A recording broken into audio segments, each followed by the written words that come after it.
انہوں نے ہمیشہ مدعو کیا انسانی حقوق کے حوالے سے جب بھی کوئی مسئلہ سامنے آتا ہے تو وہ اس میں پیش ہوتے ہیں، اور پھر جمہوریت کے حوالے سے ہمیشہ یہاں پر ہمیں مدعو کیا جاتا ہے. اور مجھے یاد ہے پچھلے سال بھی جب ہم یہاں پر اسی دن اسی موضوع پر جب ہم بحث کر رہے تھے تو یہی ڈیبیٹ ہو رہی تھی، اور ہمارے ظفر اللہ خان صاحب بھی تھے، اور یہی ڈیبیٹ ہو رہی تھی کہ کتنی پستی کی طرف ہمارا سفر کس تیزی کے ساتھ جا رہی ہے، اور آج ہماری جمہوریت کہاں پہ کھڑی ہے. لیکن پھر ہمیں شاید اس سے بھی زیادہ افسوس آج کرنا پڑے گا کہ پچھلے سال ہم جس مقام پہ تھے، کم از کم ہائیبریڈ ہی صحیح یا ہائیبریڈ پلس ہی صحیح ہم اس کو جمہوریت تو کہہ سکتے تھے. آج جس مقام پر ہم کھڑے ہیں میرے خیال میں اس کو تو ہم پھر جمہوریت بھی نہیں کہہ سکتے، کیونکہ وہ پرویز مشرف بھی ایک زمانے میں آ گیا تھا اور وہ کہتا تھا کہ میں ڈکٹیٹر نہیں ہوں، میں چیف ایگزیکٹو ہوں. جیسے کوئی ایک کارپوریٹ کمپنی چلا رہے ہو، ملک نہیں چلا رہے ہو، وہ کہتا تھا میں مارشل لا ایڈمنسٹریٹر نہیں ہوں، میں ایک چیف ایگزیکٹو ہوں. اور وہ پھر کئی سال تک وہ چلاتے رہے، اور پھر اپنے ہی انتظام میں انہوں نے اپنی مرضی کے الیکشن کروائے، اور وہ پھر کنٹرولنگ اتھارٹی پھر انہی کے پاس تھی، اور وہ ایک نام کی سیاسی حکومت بھی اس وقت پھر قائم ہو گئی، جس میں وہ جس وقت جس کو بھی چاہتے تھے کہ آج یہ وزیر اعظم ہے، چلو آپ ٹھیک نہیں ہے، آپ کے بعد یہ آ جائے گی، یہ 3 مہینے کے لیے رہے گا، اس کے بعد پھر وہ وزیر اعظم ہوگا، اور وہ چونکہ ایم این اے نہیں ہے تو وہ پہلے الیکشن لڑے گا. تو ایک مذاق چلتا رہا. وہ بھی انیشلی نہیں کہتے تھے کہ میں ایک ڈکٹیٹر ہوں. آج بھی سچویشن وہی ہے، مطلب ایک کیئر ٹیکر کے ذریعے حکومت سے چلائی جا رہی ہے، اور کہنے کو تو وہ کہتا ہے کہ بھئی یہ تو چونکہ ڈکٹیٹرشپ نہیں ہے یا کوئی مارشل لا نہیں ہے، کیونکہ یہاں پر تو ایک کیئر ٹیکر حکومت چل رہی ہے. فرق صرف اس دفعہ یہ ہے کہ اس دفعہ جو کچھ بھی ہوا، جتنے بھی پولیٹیکل ڈیولپمنٹ ہوئی، یا جو آج جس نہج پر ہم نے اس ملک کو پہنچا دیا، اس جمہوریت کو پہنچا دیا ہے، اس دفعہ یہ سب کچھ سیاسی جماعتوں نے، اس ملک کی سیاسی قیادت نے اپنے ہاتھوں سے کیا. اور وہ جو کانسیپٹ پچھلے 5 سال میں باوجود اس کے کہ 2018 میں جو کچھ ہوا، ایک ہائیبریڈ ڈیموکریسی کا، ایک ہائیبریڈ حکومت کا ایک نیا کانسیپٹ، ایک نیا فارمولا، ایک نیا ایکسپیریمنٹ یہاں پر پھر اس ملک میں کیا گیا،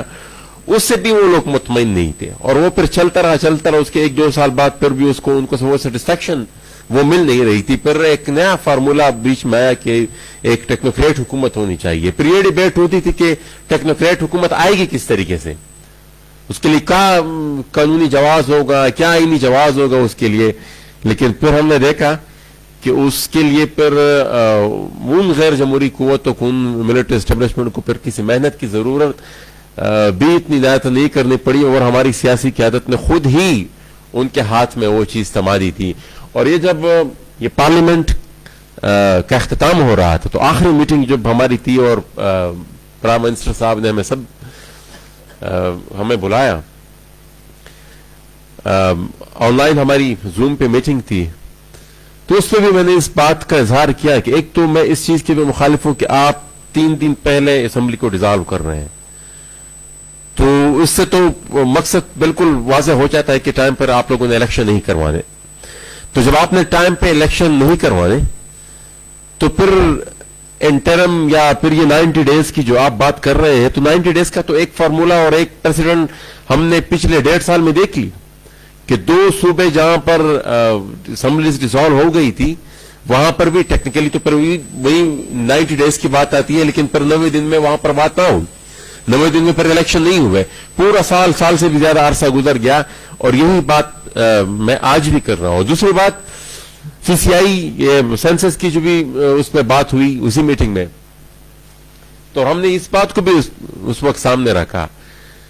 کہ ظفر اللہ خان صاحب گائیڈ تھے، ان کا کمپلشن ہے کہ آپ نے سی سی آئی کی میٹنگ ہر 3 مہینے بات کرنی ہے، 90 ڈیز کے اندر آپ نے سی سی آئی کی میٹنگ کرنی ہے. تو جب سے حکومت آئی تھی، اور یہ صورتحال پی ٹی آئی کی حکومت میں بھی تھی، اس سے پہلے جو حکومت تھی اس میں بھی تھی، تو آئینی کمپلشن ہے کہ 90 دن کے اندر آپ نے سی سی آئی کی میٹنگ بلانی ہے. اور پورے ٹنور میں وہ میٹنگ نہیں ہو رہی تھی, اور اچانک سے حکومت کے خاتمے یا اسمبلی کے ڈیزالو کرنے سے ایک دو دن پہلے سی سی آئی کی پھر میٹنگ بلائی جاتی ہے, اور پھر اس میٹنگ میں 2 فیڈریٹنگ یونٹس کو کیئر ٹیکرز ریپرزینٹ کر رہے تھے, جو کہ میرے خیال میں بطور ایک سیاسی ورکر میں یہ سمجھتا ہوں, ظفر اللہ خان صاحب بھی اس پہ, کہ وہ ان کا مینڈیٹ ہے ہی نہیں. ایک اتنا بڑا فیصلہ ایک فیڈریٹنگ یونٹ ایک صوبے کے بہاف پہ کرنا, میرے خیال میں یہ ایک کیئر ٹیکر کا مینڈیٹ نہیں ہے, کیونکہ وہ اکاؤنٹیبل نہیں ہے, وہ جواب دے نہیں ہے عوام کو. اس نے 2-3 مہینے یہاں پر رہنا ہے, اس کے بعد پھر چلے جانا ہے. یہ تو اس سیاسی قیادت کا اختیار ہے جس کو تھوڑا بہت خوف بھی ہو کہ اگر میں نے غلط فیصلے پر دستخط کیا اور غلط فیصلے کو میں نے مانا تو کل میرے سیاسی مخالفین اور ادروائز بھی عوام میرا احتساب کریں گے. اور احتساب کس طریقے سے کریں گے؟ عوام کے پاس احتساب کے لیے ووٹ کے بغیر اور دوسرا کوئی ہتھیار نہیں ہے, تو ووٹ کے ذریعے میرا احتساب کریں گے. لیکن وہ پھر ان کو اختیار وہ پھر مانا گیا, اور اس کے ہی نتیجے میں. اور پھر انٹرسٹنگ, جو سب سے انٹرسٹنگ چیز تھی جس کی طرف ظفر اللہ خان صاحب نے اشارہ کیا, کہ جتنی بھی پچھلی سینسز ہوئی ہے اس میں اپس اینڈ ڈاؤنز ہوتے رہی ہیں, کبھی ایک صوبے کی تعداد تھوڑی بڑی, کبھی دوسری کی. یہ واحد شاید سینسز ہو جس میں پچھلی سینسز اور اس سینسز میں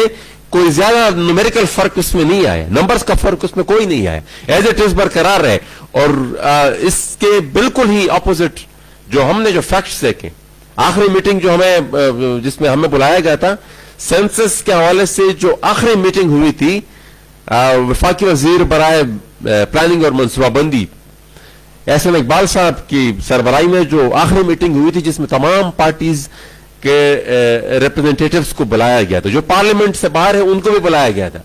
اور اس میں جو فگرز ہمیں بتائے گئے تھے اور پھر جو نوٹیفائی کیے گئے ہیں جو فگر, اس میں آسمان اور زمین کا فرق ہے.